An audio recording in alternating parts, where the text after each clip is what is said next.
Hi friends, Instagram ஐடியை follow பண்ணாதவங்க கண்டிப்பாக ஃபாலோ பண்ணுங்க. கிரிக்கெட் இன்ஃபோ வந்து நம்ம சேனல் மூலமாக உங்களுக்கு ரொம்ப ஈஸியாக கிடைக்கும். நம்மளோட லிங்க்கில் இருக்கக்கூடிய யூடியூபோட ஐடியை கிளிக் பண்ணி யூடியூப்ல சப்ஸ்கிரைப் பண்ணிக்கங்க. இன்றைக்கி நடக்கக்கூடிய வேர்ல்டு கப் T20 2024 மேட்ச் வந்து பார்த்தீங்கன்னா USA அண்ட் பாகிஸ்தான். ஓகேங்களா, USA பாகிஸ்தான் பார்த்தீங்கன்னா USA வந்து ஒரு மேட்சை வந்து வின் பண்ணிட்டு வராங்க. பாகிஸ்தான் வந்து இங்கிலாண்டோட தோல்வி அடைஞ்சிட்டு வராங்க. ஸோ ரெண்டு பேருக்குமே வந்து ஒரு டஃப்பான மேட்சாக இருக்கும். ஏன்னா USA வந்து பார்த்தீங்கன்னா ஆரன் ஜோன்ஸ் லாஸ்ட் மேட்ச் பார்த்தீங்கன்னா நல்லா பர்ஃபார்மன்ஸ் இருந்தது. அதே மாதிரி மாங்க் பட்டேல் வந்து எந்த மாதிரி வந்து இந்த டாஸை வந்து ஜெயிக்க போகிறாரு. ஏன்னா டாஸ் வந்து ரொம்ப இம்பார்ட்டன்ட் இந்த பிச்சுக்கு. ஏன்னா ஹை ஸ்கோரிங் கிரவுண்டே கிடையாது. USA பொறுத்த வரைக்கும் எந்த ஸ்டேடியமாக இருந்தாலும் சரி ஹை ஸ்கோரிங் இது வரைக்கும் எங்கேயும் நடக்கல.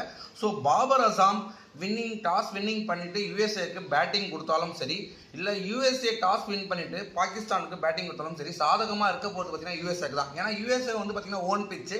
ஸோ அந்த பிச்சில் இருக்கக்கூடிய